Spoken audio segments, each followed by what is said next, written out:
So Idol Gerard, no, before tayo mag-start, tanong muna kita, ito ba yung kauna-unahan mo na rigid MTB? Yan, so balik tayo sa Tosic, no?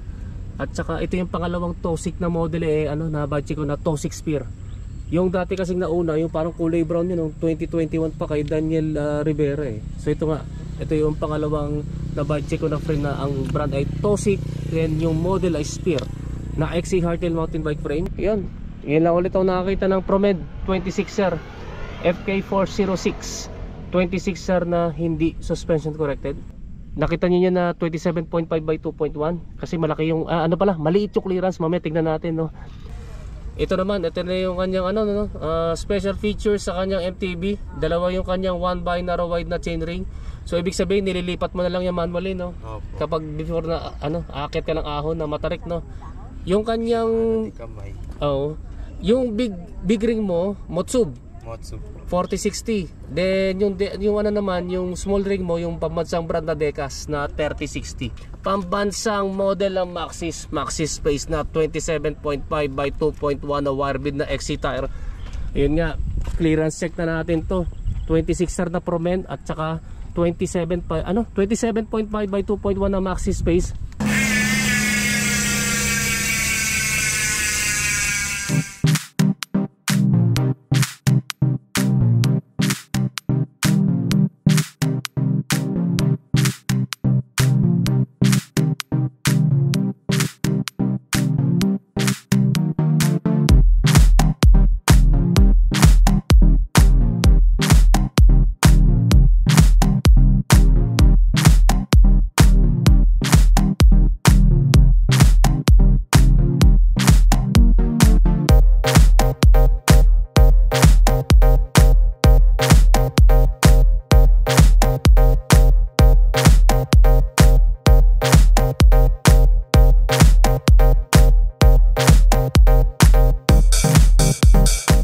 Hello guys, magandang araw sa inyo. So nandito ulit ako sa Vermosa, dito sa Imus, Cavite. So for this video naman po, check naman natin itong rigid MTB ni Idol Gerard Pael. So i-check natin ngayon yung specs ng kanyang rigid MTB. Kaya mag-start na tayo. So Idol Gerard, no, before tayo mag-start, tanong muna kita, ito ba yung kauna-unahan mo na rigid MTB?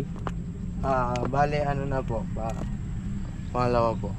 Ano yung brand ng nauna mong MTB? Force po yun Naka-suspension, naka-rigid Naka-suspension rigid rin po yun Bale palitan lang po. Okay. So ito yung pangalawa, no? Pangalawa. Ano to? Ikaw yung first owner o second hand to? Bale second hand na rin po Nung natanggap po ba nung nabili mo to ng second hand, naka-suspension, naka-rigid? Po rigid po. Naka-suspension? Ay, naka-suspension po.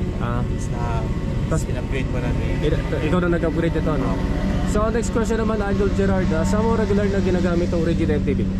More on Reyna Vermosa lang po. Short ride. Ayun. Yun nga, no? Ito nga yung general background sa kanyang rigid MTB. So mag-start muna tayo sa kanyang XC hardtail mountain bike frame. Yan, so balik tayo sa Tosic, no? At saka ito yung pangalawang Tosic na model na budget ko na Tosic Spear. Yung dati kasing nauna, yung parang kulay brown yun, 2021 pa kay Daniel Rivera So ito nga, ito yung pangalawang na budget ko na frame na ang brand ay Tosic. Then yung model ay Spear na XC hardtail mountain bike frame, aluminum 6061, pang 27.5 yan nakalagay dyan, no? Then ang size naman ito, size 17 or size medium. Straight or non-tapered yung head tube. Then tingnan natin yung cable routing sa FD tsaka sa RD internal, external sa rear brakes, pang BSA threaded na bottom bracket shell, pang 27, pang 27.2, no? Millimeter diameter na seat post, quick release yung drop out. Then ang disc brake caliper mount naman is post mount ma. Tama. Post mount na. So next naman ito kanyang MTB rigid fork. Yan lang ulit ako nakakita ng Promed 26er FK406 26er na hindi suspension corrected, aluminum 7005. Ilalagay ko na lang sa screen yung crown length at saka yung blade nito. Yun nga, no. Nakita niyo na 27.5 by 2.1 kasi malaki yung maliit yung clearance. Mamaya tignan natin, no. Yung steering tube na to is straight or non-tapered, quick release yung drop out. Then this brake caliper mount din naman yan is post mount. Next naman sa kanyang MTB handlebar, weight comp na aluminum 6061, 31.8mm ang diameter. Ang nakalagay daw dito is 780, pero pinutol mo na ito, no? Gano karikipot na to, Idol? Bale na po siya, nasa 740 po. Ayun, straight na may konting back sweep. Yun naman kanyang grips. Ito yung pambansang grips, no? Tama ba? Silicone. Yan, pambansang grips na silicone. Next naman ito kanyang stem, 777 na aluminum. Negative 17 degree ang angle, tapos 110 no? Millimeter ang haba. Then next naman ito kanyang integrated headset, Mountain Peak na sealed bearings. Next naman ito kanyang seat clamp. Ito yung stock ng TOW 6 spear, no? Aluminum quick release type, 31.8 mm ang diameter. Yung seat post naman niya, ito yung galing sa stock ng Colt, no? Opo. Na 350 mm ang haba, 27.2 mm ang taba, na setback na may dual bolt clamping system. Next naman ito kanyang saddle, unbranded na to, no? Kasi merong iba na EC90 na ganito rin tsura eh. Pero ito walang brand, no? So yun nga, may butas sa gitna, malambot and flexible, steel railings. So Idol Gerard, ano yung feedback mo dito sa saddle mo? Okay naman po. Sakto lang po siya para sa akin. Malambot rin naman po. Yeah, so ito yung no, parang compatible sa singit tsaka puwet mo, no? Yan, so proceed naman tayo sa kanyang drivetrain. Yan nga, nakapambansang drivetrain to 1x. Pero ito kasi since na may extra chainring ka, no? Ang tawag nila dito 2x teka. 2x. Pero wala kayong makita na front shifter at saka front derailleur. So start muna tayo dito sa kanyang rear shifter, L2A7. Ilang speed nga ulit to? 10 po. Ayun, 10 speed, no? So next naman ito kanyang MTB crank. Yan nga, pambansang crank ulit na I accept Janko na Halotech. Yung bottom bracket ito, I accept din ba? Opo, I accept. Yun, 170mm ang crank arm, pang purpose built na pang 3x, bali 104 BCD sa dalawang chain rings, then 64 BCD para sa granny ring. Ito naman, ito na yung kanyang special features sa kanyang MTB. Dalawa yung kanyang 1x narrow wide na chain ring. So ibig sabihin nililipat mo na lang yung manually, no? Opo. Kapag before na aakyat ka ng ahon na matarik, no? Yung kanyang yung big ring mo, Motsub 4060. Then yung naman, yung small ring mo, yung pambansang brand na Decas na 3060. Itong dalawang to ay parehas na rounded, no? Na 1x narrow wide na chain ring. Next naman ito kanyang road bike clipless pedals. Ito yung Shimano R540. Ito naman kanyang chain. Ito yung Cole X10 na 10 speed. Ito naman kanyang MTB cassette sprocket. Ano pala? Road bike pala to, no? Opo. Yun, road bike cassette sprocket. Ito yung Meroka. Ayan, nakalagay doon Meroka 1130T na 10 speed. Ito naman kanyang MTB rear derailleur. Ito yung L2A7 na pang 10 speed. So ito kanya so ito yung kanya drivetrain setup ng kanyang MTB. Halos kasi wala akong tulog, buwit ako. So next naman ito kanyang wheel set. So ito yung kanyang gulong, no? Pambansang model ng Maxxis Space na 27.5 by 2.1 na wire bed na XC tire. Ayun nga, clearance check na natin to. 26R na Promen at saka 27.5 by 2.1 na Maxxis Space. Ilang PSI ito? Malambot pa, no? Opo, malambot pa po. Siguro mga 42. 40 lang po yan. Yun, so nakita natin na pasado pa sa standards ko na 5mm, 4 to 5. Ito kasi sa tingin ko mga 5mm to. Next naman ito kanyang MTB rims na pang 27.5.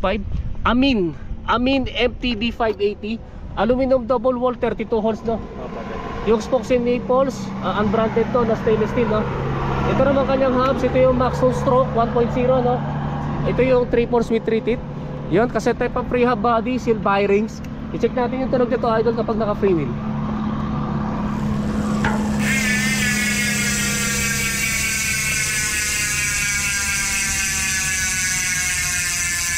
Yan guys, yan yung tunog ng Maxxis Stroke MTB 1.0. Ayan, bubutol-utol na ako. MTB hubs kapag naka free wheel. Then nasa lang sa kanyang brake set, pambansang brake set na Shimano MT200 na hydraulic brakes and dual piston.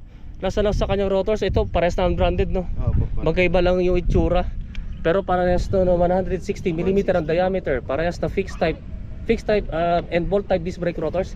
So Idol Gerard, magkano yung total cost nito ngayon, Tosik mo? Hindi ko po calculated eh. Estimated lang. Estimated po. Nasa siguro po 10 pababa po. 10,000. Pababa. Magkano ba yung bili mo nito ng second hand? Ano lang po to, binigay lang po to sa akin. Okay, kaya pala no? Opo. Yung ibig sabihin yung minention mong amount, lang yun, upgrades lang, no? Opo. Ayan nga, no? Ito nga guys, ito nga yung TOW 6 Spear Rigid MTB ni Idol Gerard Baer.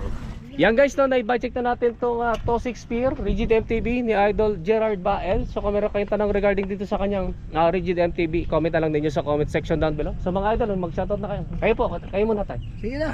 Ay, tayo muna. Shoutout Brian, bike na tayo sa Bermosa.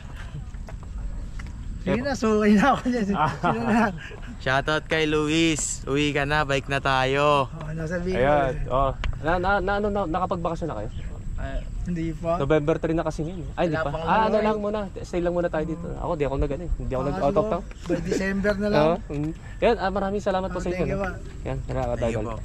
Ingat po, boss pa. Ingat din po. Yan guys, maraming salamat sa inyong panonood din. Don't forget na subscribe sa aking YouTube channel. Pakiclick na lang yung notification button para matotally notify kayo. Yan guys, maraming salamat sa inyo and ride safe po sa inyo.